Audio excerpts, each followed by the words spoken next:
It's that time of the year again! As you probably all know, I usually rank my favorite games from the previous year every time on this channel, but I decided because the last video took a big toll on me, I want to go with a simpler approach. Just do a non-scripted, candid video in which I talk about my favorite games from, well, 2024 in this particular case. To be honest, the majority of last year I played games from 2023. So I couldn't play everything that came out, like Black Myth Wukong or Metaphor Fantasio. So these right here are the games that I actually saw to the credits. Technically I beat 11 games that came out in 2024, but let's say it right now, I didn't like Hellblade 2. At all. So here are my top 10 games for 2024. First up at number 10 we have Contra Operation Galuga. I admittedly am not the biggest Contra fan. The first game of the series that I've ever bought was Contra Hardcore, which reminds me, by the way, why do you say hardcore? It literally spells C-O-R-P-S. It's corpse. English is weird, but nevertheless, I saw a lot of people talk about Operation Galuga and decided to give it a chance, and yeah, it's really fun. Not only did you get 4-player multiplayer, which is, you know, great already, but it just plays like a classic Contra game that's very fun and fast-paced with a lot of modern enhancements that I really enjoyed. My favorite part is whenever you collect a weapon, you can actually sacrifice that weapon to use a special attack, like create a shield around you or a barrage of missiles and stuff like that, so it becomes a lot more tactical, which I really appreciate, because I think one of the things that's kind of problematic about Contra is that every time there's a weapon drop, everyone goes for the spreader. I know that's the best weapon in the game, you know, just have a weapon that pretty much, like, has projectiles all over the screen. But it makes the other weapons obsolete, which I'm glad that in Galuga, when you collect one of those weapons, even if you don't like using it, you can just sacrifice that weapon and just use it as a power attack, which is incredibly useful. If I have to name any negatives, maybe the story is a little bit ho-hum. Like, I beat this game twice and I just don't remember anything from it. I only remember that Steve Bloom is, like, I believe Bill, and I know Kira Buckland is in this game, so that's a big plus, but I don't remember anything from this game, quite frankly. As I mentioned earlier, I haven't played a whole lot of stuff that came out for 2024. And usually if I would play a lot of things, this kind of game probably wouldn't make it necessarily. But nevertheless, if you like retro games, or you have friends that also dig retro games, Contra is really fun, especially since it's much more forgiving than any of those previous games that you don't really need to use a 30 life code. As a matter of fact, you can actually buy extra life or get some more health, which makes this game much more manageable for someone like me who doesn't have the time of day to, like, play a game multiple times, like 700 hours a day. And yes, I know how many hours in a day, but you get what I'm saying. I still recommend this game, so if you like retro games, Operation Galuga comes with a recommendation.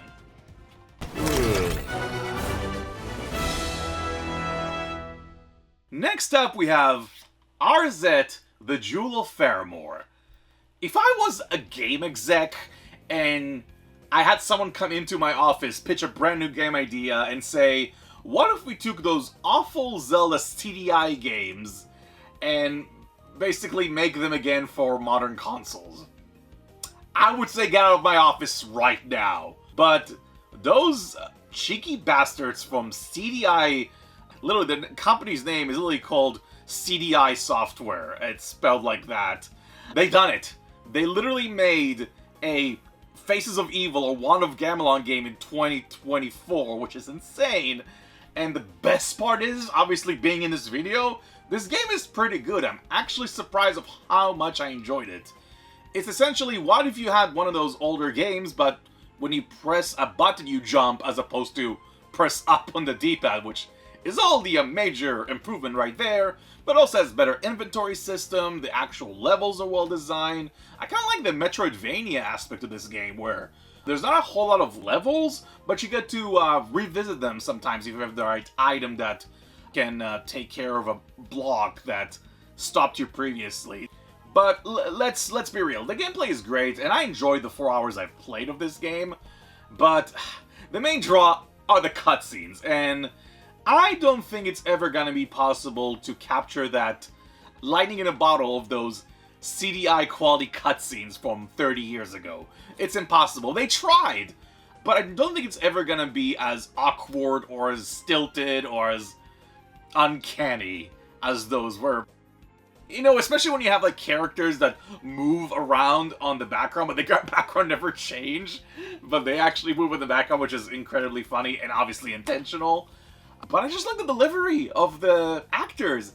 I have to give a special shout out to my good friends in My Life in Gaming, Corey and Try, for voicing characters in this game. I'll never forget, you know, Corey's, I'm gonna teach you how to move like a crow. I mean, that just delivery, just chef's kiss, 10 out of 10, no notes. Allow me to teach you to move like a crow. Good. I must be off. There are more crows to liberate. Caw! Honestly, you'd think this game would just be a gag or a terrible joke, but underneath that lies a very competent action-adventure game that comes off highly recommended. If you see this game on sale in, like, any digital storefront, or if you can even find the physical copy, trust me when I say this, give this game a chance, you'll be pleasantly surprised. It's one of the most unique games out there, and yeah, I recommend it. If you ever need something special done with that little sword of yours, just drop by and I'll give it a shellacking. Well, this is kind of awkward. The next game I actually don't have a physical copy of, but nevertheless, at number 8 we have Thank Goodness You're Here. And I'm serious, I'm so thankful you're watching my videos. You know, I've been on this YouTube thing for like 13 years. It's been very frustrating just to get the videos done and editing and doing all the lines and stuff. I've always been more of a gameplay person as a story person. I usually prefer, you know, a game to captivate me from like a moment-to-moment gameplay, and that's how I get immersed. But if the story is good, even if the gameplay is simplistic, I can still have fun. And yeah, I've had a lot of fun with this game. It is a very fun and unique concept. You're playing as this miniature person going around this British town and helping the different denizens with their day-to-day problems. And it sounds pretty simple, but you realize that there is a lot of goofy stuff that are abound. And, you know, I have to say that presenting humor in video games is unbelievably difficult, because one of the most important foundations of comedy is timing. You need to know exactly when to deliver a joke or how long to wait for the joke to land. And when it comes to video games, it's harder because in a movie, the editor is in control of the timing, whereas with a video game, unless it's like a pre-rendered cutscene, the player is the one in the control of how the timing of the joke is going to pan out. And even though a lot of the jokes happen when you move the character around, the jokes still remain incredibly funny. And I'll give you a very good example. At the very beginning of the game, you see this guy who is basically trying to open his store. He's trying to grab the door and like lift it up, and you think to yourself, oh, what is he gonna sell? Like, what kind of a store does he own? And then you find out he's selling bricks. It's literally just the same wall where the store is, just showing more of those red bricks. And that's already pretty funny enough. But then you come back later on in the game to that same screen, and you go back to that store again, and you find out that he actually has customers. Like, literally, you see, like, people picking the bricks from the wall. And it's kind of also hard for me to talk about this game any further because, you know, obviously humor is subjective, but in order for me to convey how funny this game is, it's really a matter of you need to play it for yourself and see if you enjoy it. Frankly, if you grew up with, like, British humor, like Monty Python or anything like that, you're gonna vibe with this game immediately. I mean, heck, they have Matt Berry in the cast, and while I'm not as familiar with the guy, he has such a distinct and unique voice that you can't help yourself but, like, crack a smile when you hear him. It's not a very long game, it's about a couple of hours long, but at the very least, that experience stuck in my brain, and it's one of those games that I wouldn't mind, like, a few years down the line just replaying it again for fun, or maybe watch a friend or a partner of mine try it for the first time and see how they react. Especially that ending sequence is so bonkers and bizarre. I mean, you have literally a segment in which you have to help this guy put cigarettes in fish. I can't make this stuff up. This game is insane, but I'm glad that, you know, in modern day we can have a game with such a outlandish premise, and it can not just be generally funny, but also well received and beloved by many people. If you have a chance, maybe try picking this game out, because then you'll also say, thank goodness you're here. My beautiful baby boy. And bigger than I thought. Father? Father? Cream of the crop. And at number 7, which probably should have been number 8 because it would fit better, but who cares, we have Tekken 8. And I want to give a quick disclaimer that the Tekken community right now is pretty upset with Bandai Namco for all the balancing issues in the current update of this game. And I can't really comment much on that because I've never been a big pro fighting game guy. You can't really ask me stuff about like frame data and my mind goes... So I can't really comment on like, you know, how great this game is competitively. And I'm really judging this game when I first played it before all the Season 2 changes. So with that being said, I really like Tekken 8. And I have to give credit first and foremost to the incredibly fun campaign. This is the best story mode, not in like Tekken, but probably the closest thing production value-wise to a story mode made by NetherRealm Studios. It's that good. In particular, the last few chapters are some of the most WTF hype moments I've seen in a fighting game in quite a while, and that alone is worth the price of admission. But even besides that, this game is absolutely gorgeous. It has a really good soundtrack, which again, it has to come with the territory. And I think they actually have some of the best newcomers in the series history, which every time they make a new fighting game and introduce new characters, most of them don't stick, but I think Tekken 8 actually managed to go against the grain in this particular situation.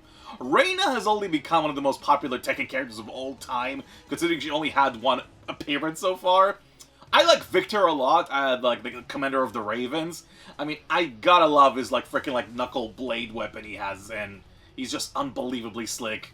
Also introduced this new heat system, which you basically can close the gap on an opponent and keep juggling them or doing more damage, and that's a lot of the discourse with Tekken 8 is the fact that those heat attacks do just a bonkers amount of damage, essentially.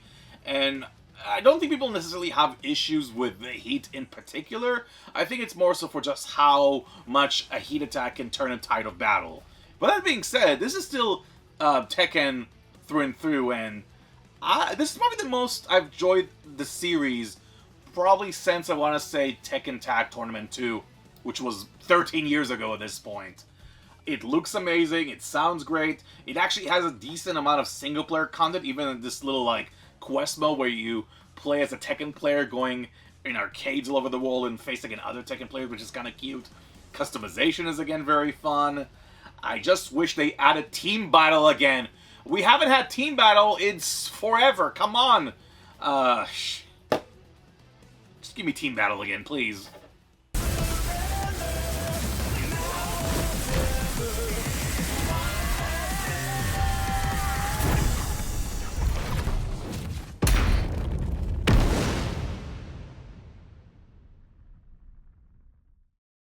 And at number 6 we have Indiana Jones and the Great Circle.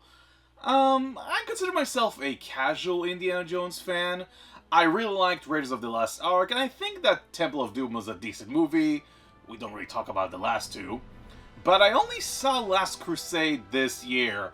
Funny enough, a local theater where I live actually had it showing, and I wanted to see it, and safe to say, I think it's one of the best action-adventure movies of all time. I think it's absolutely perfect. From the action, the score, and the chemistry between Harrison Ford and Sean Connery is downright sublime. So I was actually pretty hyped to play Indiana Jones and the Great Circle, and I had to wait quite a bit of time to finally play it. As you can tell, I'm holding the PS5 version, because when they announced the date for the Xbox Series X version, they also announced at the same time there's going to be a PS5 version. And since I have a PlayStation 5 Pro, I might as well just wait for a little bit, because I would rather play on my PS5. And I'm glad I did, because this game is absolutely stunning. It's probably one of the most beautiful games that you can play today. They even managed to recreate the first scene from Raiders of the Lost Ark when Indy and is exploring the temple, and he grabs the idol and the boulder and everything. And when you see the side-by-side comparison between game and movie, it's pretty uncanny of how close they got the graphics down to look almost exactly like the movie. And speaking of getting things absolutely right, Troy Baker nailed young Harrison Ford's voice. And I think this is best vocal performance in a game probably since Joel from The Last of Us. It's insane how he manages to capture Indiana Jones, not just the voice, because a lot of people can do an impression of Harrison Ford, but he captures the cadence, the delivery, and what Harrison Ford would actually say if he were to actually voice act in that game. That's the Earth. Throughout history, mankind has built sites of great spiritual significance. Siwa, Giza, Persepolis, Mohenjo-Daro, Sukhothai, Nazca, Machu Picchu. Now, here's the strange part. If you were to draw a line through these ancient sites around the globe, you get a perfectly aligned circle. He basically carries a lot of this game.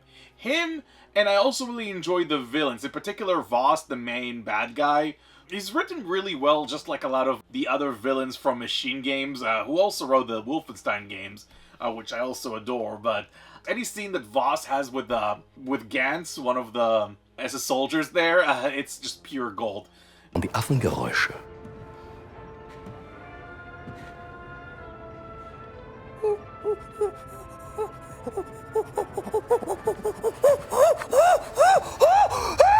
That scene when they're in the compound and there's the fist fight breaking up, this is how you can tell immediately that Machine Games understood the assignment. They knew how to make a proper Indiana Jones story.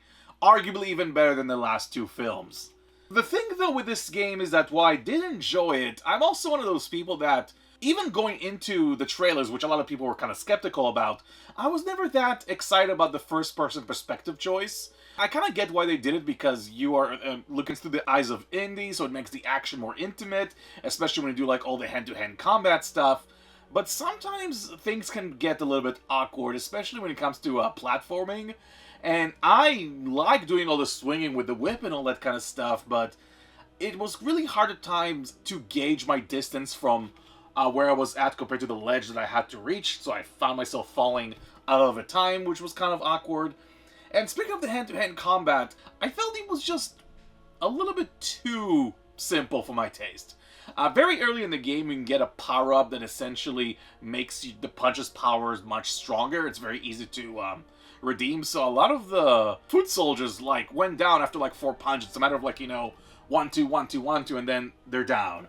But the fact the game tries to do a lot of things like hand-to-hand combat and exploration, platforming, even if one element isn't as polished as the rest, it's still good enough for what it is.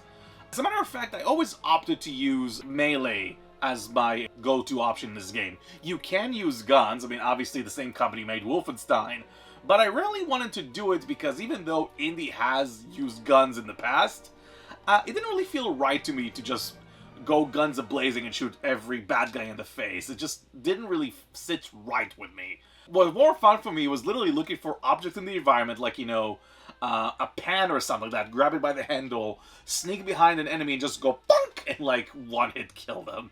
And that to me was a lot more fun. And this is kind of like where Indiana Jones and the Great Circle really excels, is all those environments that you get to explore and go to enemy hideouts and find secrets or learn about new mysteries or excavate actual archaeological areas.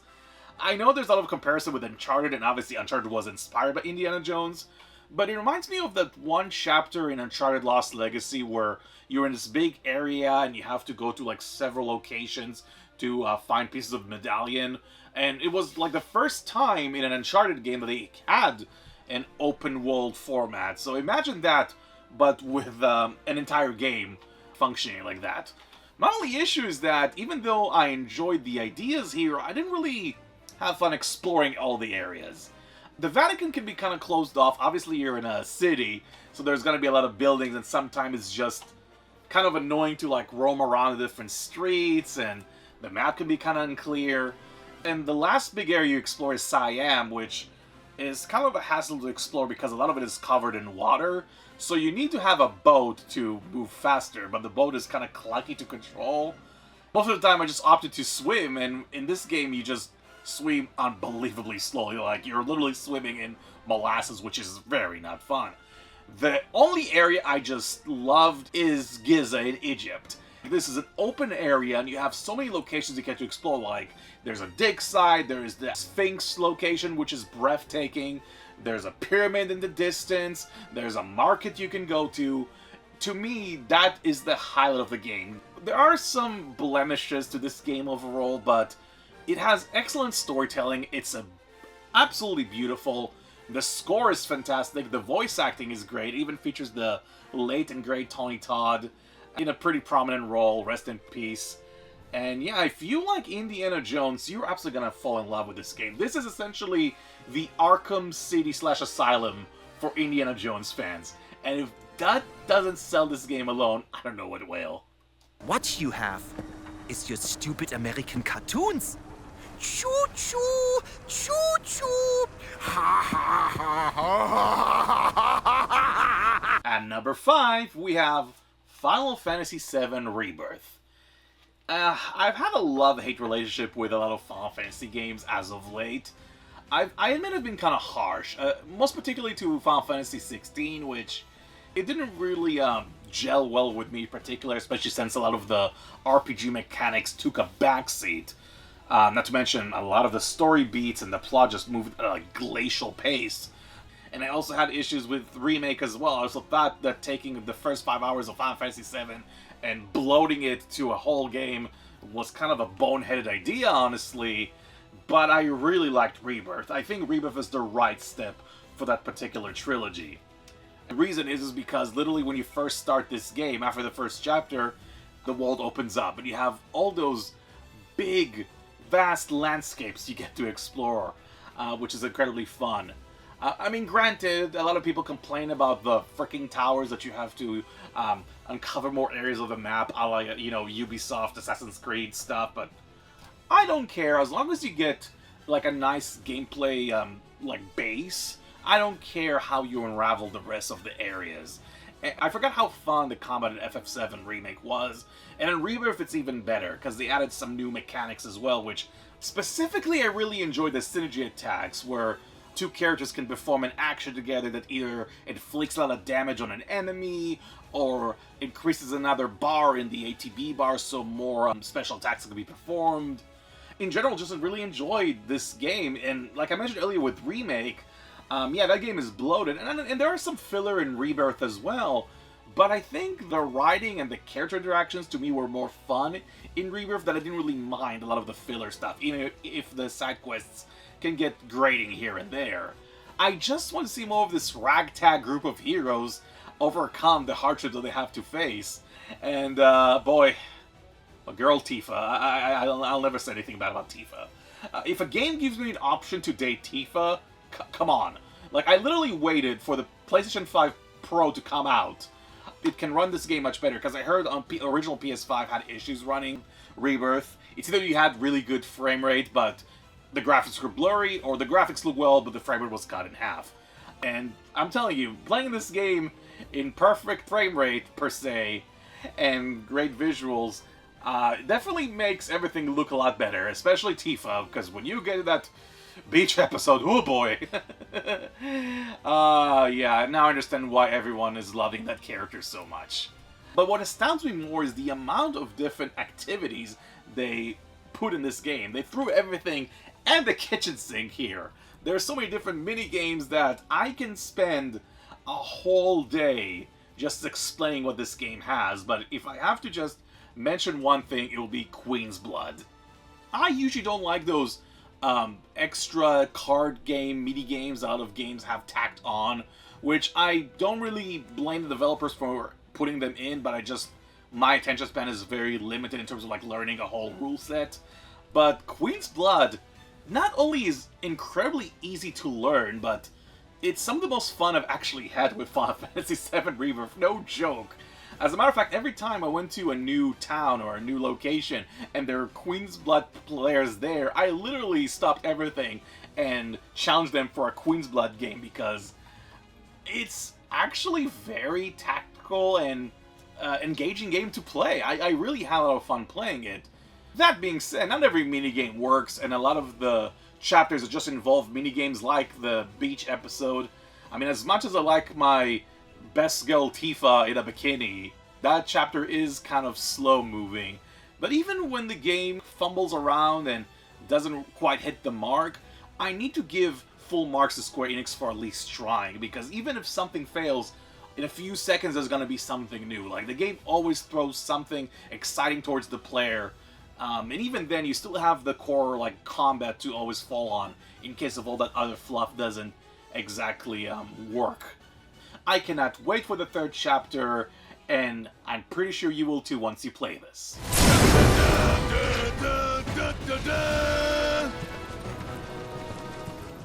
At number 4, we have Sonic X Shadow Generations. More specifically, Shadow Generations, because if people can put Bowser's Fury in their best of lists, I think this counts too. And of course, I have to address this up front, that yes, I know this has Sonic Generations, the game that came out in 2011. And you know, I'm actually surprised they released it again last year. I kind of thought they would wait for an anniversary. But regardless of that, this is still a well-made Sonic game. Some might argue the best 3D Sonic game of all time, but I would say that has officially usurped by the more superior Shadow experience. Who would have expected Shadow the Hedgehog, after his titular game 20 years ago, to have a game that far surpasses that installment? Shadow Generation takes everything that worked in Sonic Generation, just makes it better. One of my complaints with Sonic Generation is that modern Sonic's levels had 2D segments in them. And considering that classic Sonic's levels are pretty much entirely in 2D, it kind of cheapens the experience with modern Sonic, since I wanted to play 3D levels, kind of like in Sonic Adventure 1 and 2 and Heroes. So I think what Sega did intelligently is divide the two acts in Shadow Generations, where Act 1 is the more over-the-top 3D action, what you used through in, like, you know, those adventure games in 3D, and those are definitely the highlight of the game for sure. And even the less exciting Act 2, which are the 2D levels, can still have some pretty fun platforming in them. And Shadow has a lot of unique abilities that Sonic doesn't have. Most notably Chaos Control, where Shadow can freeze time and move on objects that are frozen in space, essentially. You also get those mysterious, eldritch-looking Doom powers that give Shadow very, odd powers, like a pair of wings, or the ability to turn into a blob and move through, like, gooey surfaces, or a swing through, like, objects, which may sound weird in concept, but they really add a lot to the gameplay.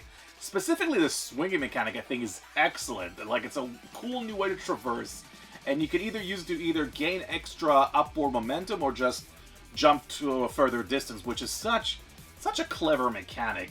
All the levels in this game, every Act 1 in Shadow Generations is fantastic. Some of the best Sonic action to date. I mean, I know it's Shadow, but you know what I mean by that. It even takes a level like Kingdom Valley, which is known by many people like as the worst level in Sonic 06 in Sonic's campaign, and it's now unbelievably fun. The bosses are also great to fight against. I also enjoyed the open hub world, which takes the white void of Sonic Generations and make it in 3D. So you actually have to explore this big area that doesn't really have just the levels you have to go to, but also various collectibles like music tracks or art that you can find.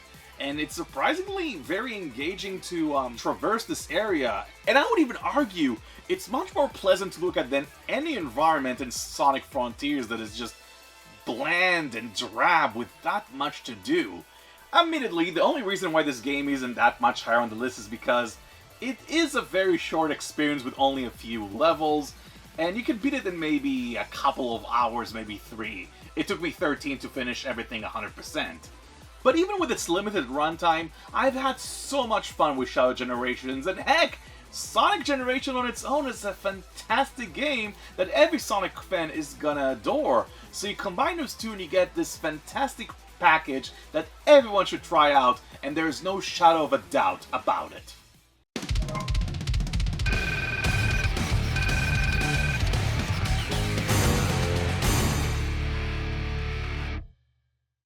At number 3, we have The Prince of Persia: The Lost Crown. I never thought I will see a Metroidvania Prince of Persia game, but here we are. Because I'm mostly used to the 3D action platformers like the Sense of Time trilogy, but I do know the series started as a cinematic platformer duology of the games, so it wasn't that far of a stretch. But I wasn't expecting this new venture for this franchise would work so unbelievably well. It has all of the conventions of a Metroidvania. You know, you go through different environments, and when you find a new ability that you can use, you have to backtrack to a previous location, use that particular skill that you've acquired to progress in the game and whatnot. Speaking of backtracking, one of the things that I think every Metroidvania game should do from now on, there is a way to essentially put a little pin in the environment you are, like a little reminder. So let's say if I find a ledge that I cannot reach and I need a double jump to get there, and then I get the double jump ability later on in the game, I can look back in the pins that I've placed and see for myself, oh, this is where I need to go to use a double jump. Which might sound like a small thing, but getting lost in Metroidvania games is such a common occurrence for a lot of people that a lot of people just drop from that genre because of that reason. So this alleviates that issue so much. Combat is also incredibly fun. I am surprised with a game that has a combat system that mostly just uses one button. There are so many combo options between regular attacks, slow attacks. You can use attacks to lift enemies in the air and then lead to an aerial combo. It's surprisingly very fun, and of course you can counter and one-hit kill enemies, which is always great, especially when the camera does this trick when it moves to the side and zooms in to show how the main character takes down his enemies, which is incredibly awesome each time. Not to mention all the special moves you can do. Those look unbelievably sick every single time I get to do them. I enjoyed playing this game so much that I went far beyond just doing the regular critical path, the regular story missions. And some of those extra missions you get to do are unbelievably hard. I especially love all the platforming challenges that really harkens back to the classic Prince of Persia games with all the death traps, like the turnstiles with the blades, and all the saw blades that are being launched at you, and having those like split-second reactions to be able to just sneak past them just at the right time. I enjoyed doing those death-defying tricks, and finally finishing a platforming challenge was incredibly satisfying. The combat challenges, not so much. Those can be a little bit too long for my taste and kind of frustrating, especially having to, say, survive 10 waves of enemies without getting hit once, which can be really frustrating if you just mess up once. But besides those small blemishes, I will say this. Prince of Persia: The Last Crown is the best Ubisoft game in 10 years. Perhaps the best one since, I would say, Rayman Legends. It does everything right when it comes to being a good Metroidvania, but also adds a lot of cool twists like the combat system. I just wish this game got more recognition, and I know it's easy to rag on Ubisoft for their, cliched open world design, and everyone, made fun of them enough, but this is a gem that more people should play. Even the game that doesn't have the biggest budget in the world can be far superior to some of the most expensive games of all time. I don't know what else to say. I think I've gone long enough about this. Just play Prince of Persia: The Last Crown. You'll thank me later.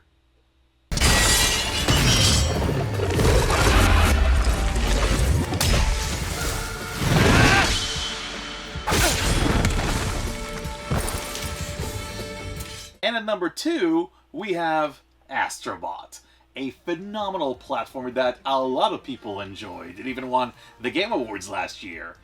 Every level is very well crafted. I like the fact that no gimmick in this game repeats itself, which in that sense actually reminds me a lot of Super Mario Wonder, a game I also enjoyed a lot because each level had gimmick flower that made the level change in a unique way.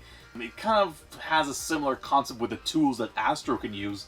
Each level has a treasure chest you open up pretty close to the beginning of the level, and then you have a unique ability like boxing gloves to break things, or you can use this like rocket pack to shoot yourself forward. A lot of unique stuff.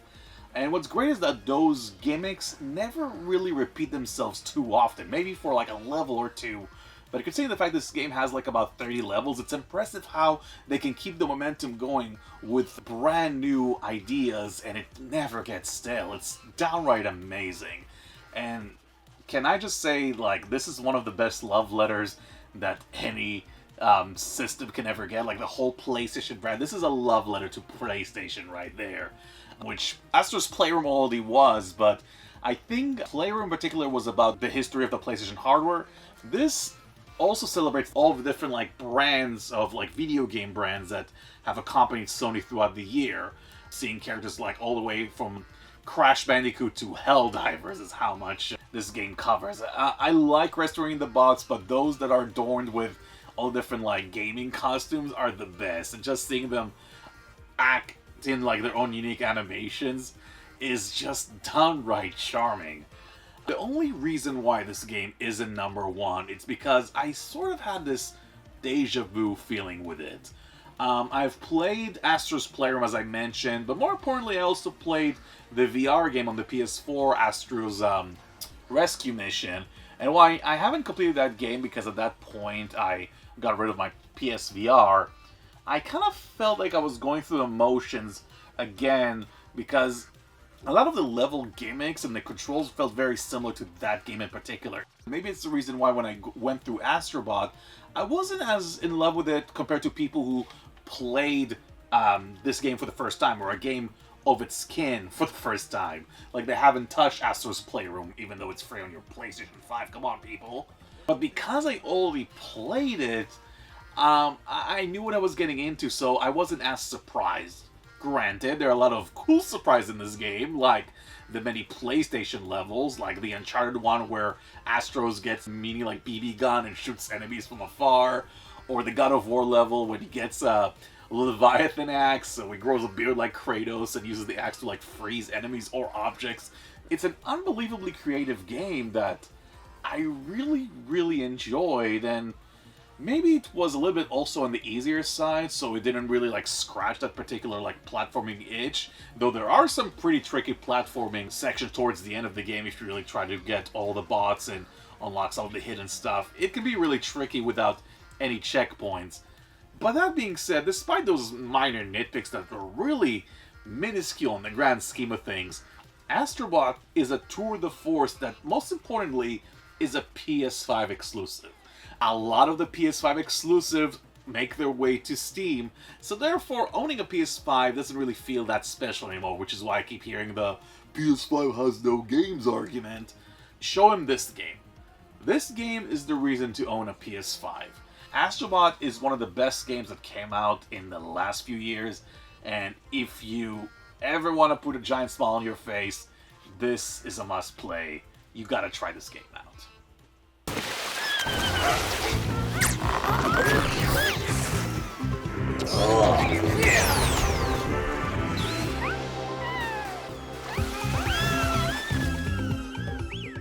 Before I talk about my number one game from 2024, I need to give a special introduction, a forward, if you will. I really am not an indie game player, as I stated before, as most of my lists are comprised of AAA titles, and I'm fully aware of that. And while there are some indie games that I enjoy, they never really reached the top spot ever. Until 2024, because my number one game of that year is Balatro. Or Balatro, whatever you wish to call it. I call it Balatro, I'm kind of used to it at this point, but it's kind of insane to me how a simple poker roguelike game has invaded my life and consumed me completely. I was addicted to this game from the first second all the way to the platinum trophy that I got in it. And I could talk about all different mechanics, about planet cards and jokers and how they affect the gameplay, but I really want to talk about specifically for myself why this game is at the top spot. Have you ever heard of the Tetris effect? And I'm not referring to the game that came out 8 years ago, I'm talking about the actual quote-unquote condition in which even when you sleep or you do something in your life, you keep seeing blocks of Tetris falling down, you try to, like, fit things in your brain and stuff like that. I think I've developed a Balatro effect. That sometimes after I finish a long session of Balatro and I go to bed, I close my eyes and I keep seeing, playing cards in my brain and, like, every time I play a hand, I keep seeing the fire go off. It never left. It never leaves my retina. Like, it just embedded indefinitely. I think that's the sign of a game that really grabbed me hard and didn't let go. As a matter of fact, when I finished my top 20 games of 2023 video, the first game that I played, like, and that was a terrible decision, by the way, was BladeBlur. Like, I wanted to catch up on the 2024 games, and of course I chose the one game that's gonna make me addicted that I couldn't even touch anything else for the longest time. To the point that I thought to myself, okay, I'm just gonna finish maybe like one deck and that's it. But then I wanted more. I did the rest of the decks and all the other stakes, and then I want to do all the challenges.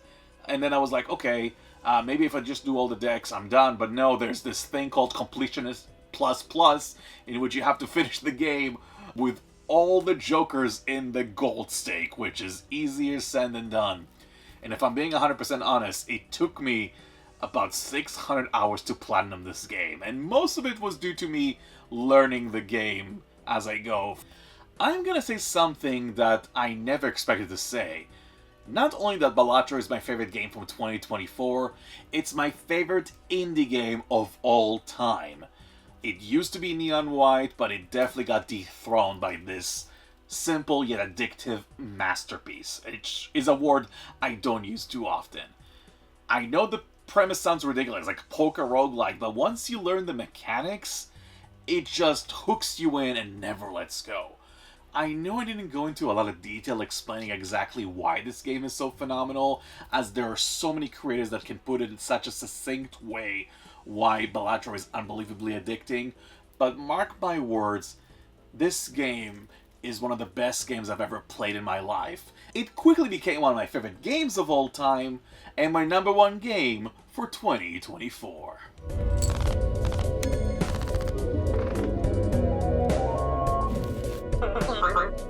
And there you go. And if you need a little bit of a reminder here, all the games that I just talked about, I know this is a bit different than my usual format, so let me know what you thought in the comments, and also tell me what was your favorite game that came out in 2024. I cannot wait to play the games of 2025, which that's probably going to come out in 2028 most likely. But yeah, whether you've been with me from the very beginning or just recently followed, thank you so much for watching, and until the next time,